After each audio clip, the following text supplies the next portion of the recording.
You have youth, looks, and time on your side. He has none of that. So why is he winning? You've seen him before. Maybe at a coffee shop. Maybe at a dinner party. Maybe somewhere you didn't expect. He walks in. He's 60, maybe older. Gray at the temples. Unhurried. He doesn't look like he's trying to be anywhere other than exactly where he is. And somehow, the room shifts. Not dramatically, not like a movie, just slightly. The way light shifts when a cloud moves. Women notice, not all of them, but the ones who matter do. You watched it happen. You're 26, maybe 32. You work out, you dress well. You have your whole life ahead of you. And you watch the man who could be your father walk into a room and quietly own it. That feeling you had in that moment, that's not jealousy. That's information. Most men spend their 20s and early 30s optimizing the wrong things.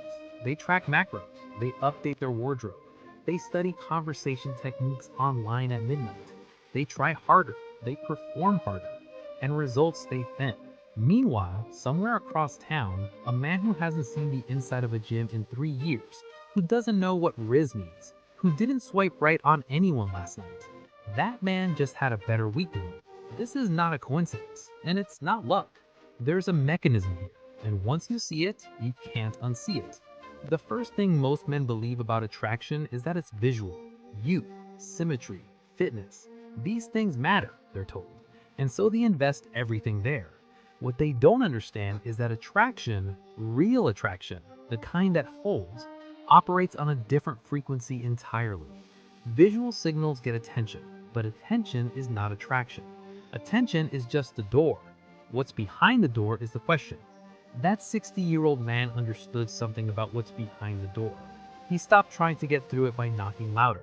There's a stage most young men never get past. At this stage, everything they do is a performance for an audience they're not even sure is watching. The way they dress, for approval. The way they speak, for impact. The way they enter a room, scanning, calculating, hoping.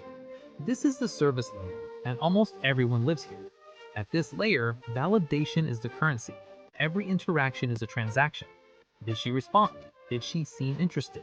What did her expression mean? The problem isn't the desire.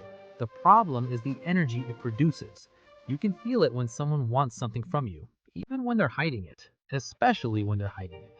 At this stage, men are broadcasting need loudly, constantly, while believing they're broadcasting confidence. That 60-year-old man passed through this stage decades ago. Then something happens, not to everyone, but to some men, usually after enough failure, or after enough shallow success that still felt empty. Something goes quiet inside them. They stop performing, not because they gave up, because they genuinely stopped needing the performance to feel whole. This is the second layer, and most men never reach it. At this layer, a man's sense of self stops depending on what happens in the next 5 minutes, whether she texts back, whether she laughs, whether she stays. He's not detached, he's not cold, he's fully present because he's not managing his ego in the background of every moment. That presence, unguarded, unhurried, unafraid of silence, is one of the rarest things a woman encounters in a man. Not because men can't feel it, because almost none of them stay in it long enough to be felt. Here's where it starts to get structural. Attraction, in its deepest form, is a response to perceived reality, not performance, reality. What is this man's actual relationship with himself? Does he trust his own judgment? Does he know what he wants? Does he move through the world like someone who belongs in it or like someone still auditioning? Young men, on average, are still auditioning. Not because they're weak, because they haven't lived enough to have an opinion that doesn't need external confirmation. The 60-year-old has lived through things that shaped him. He has perspective that cost him something. He has losses he survived. He has a version of himself he built slowly, through friction, not through optimization. That's not age, that's weight. And weight is gravitational. There's a layer beneath that. It has to do with how a man relates to women specifically. Young men, particularly those who are frustrated, often develop a low-level current of resentment. They don't always know it's there, but it shapes everything. The way they approach, the way they interpret rejection, the way they frame conversations in their head before they happen. Resentment and desire running simultaneously produce a very specific energy. It's confused, it's pressurized, it communicates itself without words. The man who's been through enough, who's loved, lost, moved on, built something real, lost that too, and kept going, that man doesn't carry the same static. He looks at a woman and he's not running a strategy. He's just looking. That clarity, that clean attention without an agenda burning underneath it, that is disarming in a way that no technique can replicate. Now we're at the deepest layer. This is the one that almost no one talks about. It's not about confidence in the conventional sense. It's not about status, though status plays a role. It's about something older than all of that. It's about the relationship a man has with his own death. Not literally, not morbidly, but older men, the ones who've developed real gravity, have made a certain peace with impermanence. They know time is finite. They know that most things don't matter as much as they seemed. They've stopped postponing their own life waiting for conditions to be perfect.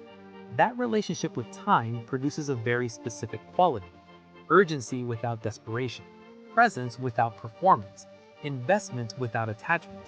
He's interested. He's genuinely interested, but he's not holding his breath. And that combination, interest with no held breath, is intoxicating to someone who spent years surrounded by men who are holding everything. This is the part young men don't want to hear. The 60-year-old man didn't get this by doing anything faster. He got it by going through things, by failing without leaving, by wanting things and not getting them, and not letting that define the version of himself he carried forward. Time didn't give him this, but the things that happened inside the time did. The question is whether you wait. Some men wait until 50 to stop needing approval. Some men never stop. And the small number, a very small number, start to understand the architecture early enough to build it intentionally. Not by performing maturity, not by pretending they don't need validation, but by looking honestly at what's actually happening inside them in each interaction. What are they trying to get? What are they afraid of? What would they do differently if the outcome didn't define their worth? That level of honesty with yourself is uncomfortable. It's also the only thing that produces the real thing. The 60-year-old man who gets more dates than you is not operating on charm. He's not running lines. He's not peacocking. He's not optimized. He's just fully himself, without apology and without performance. And in a landscape flooded with young men performing confidence while silently begging for validation, a man who genuinely doesn't need your approval is one of the most unusual things a person can encounter. It's not unfair, really. It just looks that way from the outside. Because from the outside, you can't see what it cost him to get there.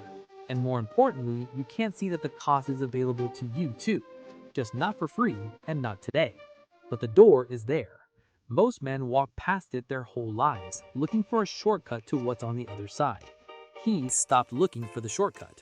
That's the advantage.